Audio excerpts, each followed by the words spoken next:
August నెలలో pension పెంచిస్తావా? చేత కాకపోతే రాజీనామా చేసి ఇంటికాడ కూర్చోవడం చేర్చుకోవడమే మనం అందరం కర్తవ్యం. ఇవ్వడమో రాజీనామా చేయడమో.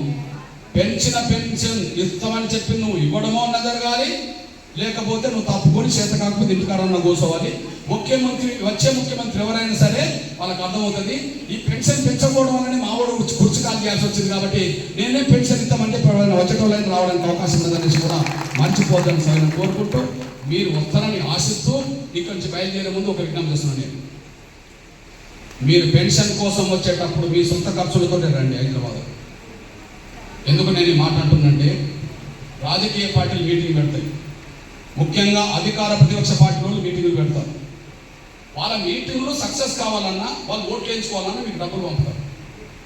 వాళ్ళ బహిరంగ సభలు విజయం కావాలంటే, వాళ్ళు వెనుక జనం ఉన్నారని నిరూపించుకోవాలనుకుంటే, టిక్కెట్ల కోసమైనా లేదా పలుకుబడి కోసమైనా లేదా గెలవడం కోసమైనా సరే వాళ్ళు సభలు పెట్టుకుంటారు. వాళ్ళు సభలు పెట్టుకుంటే జనాన్ని రప్పించుకోవడానికి డబ్బులు ఇచ్చి తీసుకెళ్తారు కదా. డబ్బులే కాదు, వాళ్ళే సొంత వాహనాలు పంపి తీసుకెళ్తుంది కదా. వాహనాలే కాదు, భోజనాలు పెడుతుంది కదా. భోజనాలే కాదు, బిర్యానీ ప్యాకెట్లు పెడుతుంది కదా. ఇంకా తాగే బ్యాచ్ మన వాళ్ళు ఉంటాయి, వాళ్ళకు కొంత తాగబెట్టి తీసుకెళ్తుంది కదా. ఎందుకు అవన్నీ చేస్తారు? వాళ్ళ కోసం పెట్టిన మీటింగులు కాబట్టి వాళ్ళు అన్నీ చేస్తారు. కానీ రేపు హైదరాబాద్ మీటింగ్ మన కోసం పెట్టుకున్నాం కాబట్టి మనమే రండి, మన కోసం పెట్టుకున్నాం.